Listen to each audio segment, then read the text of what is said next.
Wonderhussy here.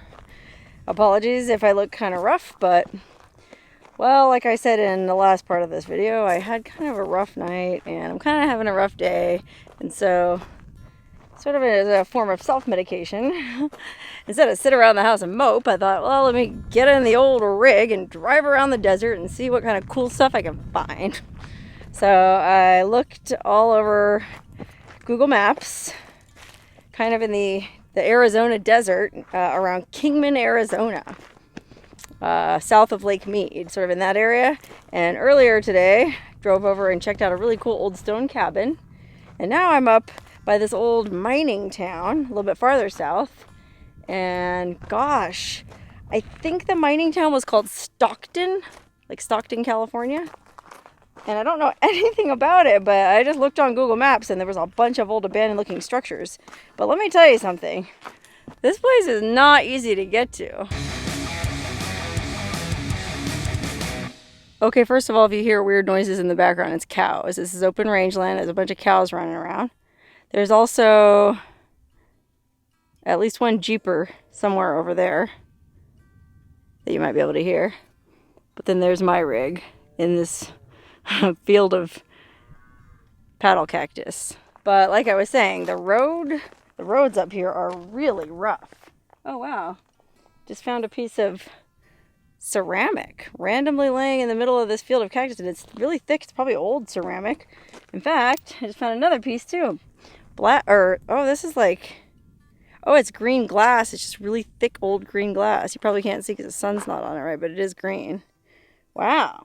I mean, we are remote out here, so this is the kind of place where you might actually find cool artifacts, I'm guessing. Seems like it's pretty far off the beaten path.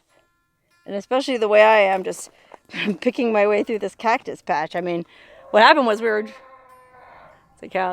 driving up the road, and then out of the corner of my eye, I saw this little cabin over here. I thought, oh, let's go check that out. But rather than try to reverse on the gnarly road, I decided to park and hike cross country. And well, this cross-country hike is proving to be very interesting because there's a lot of pieces of porcelain down here. You know what I mean? I'm just walking along and this is a really thick old piece of glass. This looks like an old piece of pottery. Look how thick that is. And then I saw one over here. Oh, look. Oh, wow, look over here. That really pretty, sorry about my shadow. That really pretty purple glass that you find sometimes. I guess actually technically it was clear, but the sun turns it purple with age. Like here's another, like an old piece of a plate or something. Interesting. Who'd have thunk just walking through this cactus patch that there'd be all this interesting stuff and this awesome soundtrack. But hey, look, that's the cabin I wanted to go check out, so let me just pick my way over there. Oh, holy cannoli, look here. I found like the corner of a square green glass bottle or jar. I'm just going to leave all this glass here because A, what am I going to do with it? And B, well, I don't know. It seems kind of cool to leave it here for the next person to enjoy. Hey, before I head up the hill, I was just going to check out this stock tank real quick where all the cows were. See if there's anything interesting here. I mean, I'm guessing probably not because it looks just like a cinder block stock tank. But you never know, man. I don't like to pass up any man-made structure when I'm out in these boonies because, oh gosh, this stock tank is dry as a bone. Look at that. Poor cows are thirsty. No wonder they're making noise. And then look, what's this? Is this like a salt lick for cows? Is that what that is? I'm not a farmer, so you guys tell me.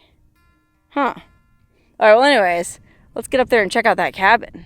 Okay, what's cool about this little path we're on is not only are there no tire tracks, there's not even any footprints, just hoof prints. So that means no one's been here in a really long time. And you know how I feel about that. And check this place out. Look at this creepy old trailer.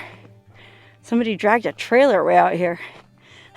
This is interesting because it looks like there's like 3 phases of life here. There's the blue trailer, and then there's this plywood cabin, and then behind that there's this really old stone wall. So it's like 3 eras are represented at this site. Let's check out the most recent era first. Look at this trailer. Wow, I bet it was a beaut back in its day. Nice blue color, but whew, pretty rough inside. Dang. Unfortunately, there is just nothing here anymore. But you know how that goes. What looks like it's empty often contains surprises. So let's just make double sure there's nothing up in this cupboard here. Oh, this thing's about to collapse. Anything up there? An old handle or something, that's it. Huh, alright, well I guess this is one of those instances where there really is nothing left. Alright. It was worth checking out anyways. Huh. You can see around the back it used to be red, I guess. Or who knows. Let's see this side. Huh, alright, well. Let's go up and check out this plywood cabin. Okay, there's this solar panel there. I'm not sure what that's powering, but here's the cabin. Apologies, the friggin' sun is right behind it. See if there's... Oh, wow, look, there's an outlet next to the door. So this place was wired for electricity. Unfortunately, there's really nothing left inside. Just all this exposed fiberglass insulation. So it's probably not very good to be in here. Doesn't look like there's any clues left to whoever lived here or what they were doing. Alright, now let's go outside and check out the old first generation stone wall. I mean, this wall is amazing. Look at this. First of all, look how true this corner is. You know what I mean? Like, this is probably just all locally quarried rock, but that's a pretty nice edge on that wall and the way it's all stacked together. Really impressive. And then out back behind the cabin, oh wow, there's even more. Oh wow, look, it's like multi-levels. It goes up like the hillside. But before we go up there, look, there's a little corral here too, a pen in front of the cabin. Looks like they kept some animals here, like maybe that's where the guy kept his horse. I do see what looks to be some kind of champagne or wine bottle down here. Oh my gosh, no, my bad. It's the champagne of beers bottle from 2018. Wow, that's recent. Okay, so I guess people have been up here fairly recently. Anyways, I'm gonna hike up the hill and let's poke around the ruins of this old stone structure. We gotta hike up this trail here. Now, I wasn't really planning to do a lot of hiking today, so I'm just wearing my Ugg boots, my fake Uggs. But they'll do. This ground's not that treacherous. Not that steep a slope. Let's see, what's up top? It's a pretty well-worn trail. I guess a lot of people come and check this out. Oh, wow, yeah. I mean, whatever was here was pretty substantial. Look, it's even like a flagstone patio almost. Huh? Who knows? Maybe this was an old mill, because I feel like you see these old mills built on these hillsides sometimes. And then that was the mill house or the...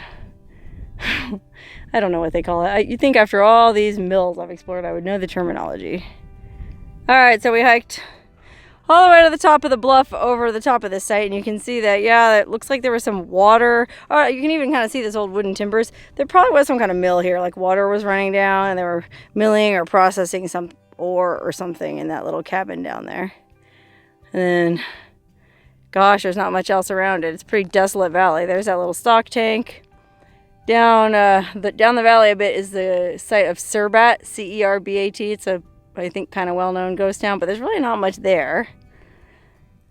And then there's my lonely little rig in the middle of nowhere again in its natural habitat with the door wide open, draining the battery.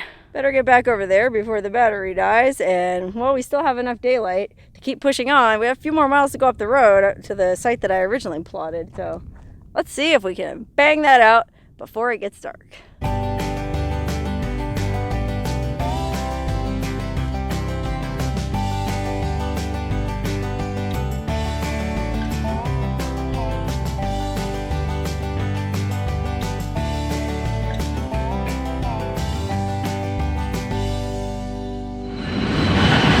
Alright, well, the hour was getting kind of late, and the light was getting kind of low, and so was my gas gauge, to be perfectly honest. So we decided not to do any more exploring, but instead to continue on south here to Kingman, Arizona on Old Route 66, where we got an Airbnb for the night.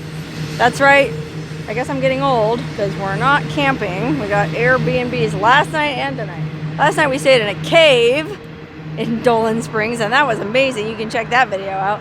And tonight we're staying here in this little blue house tucked away behind this big blue house. And once this train passes, we ought to be able to walk across the street to old historic downtown Kingman and find a bite to eat. Anyway, I feel a lot better now.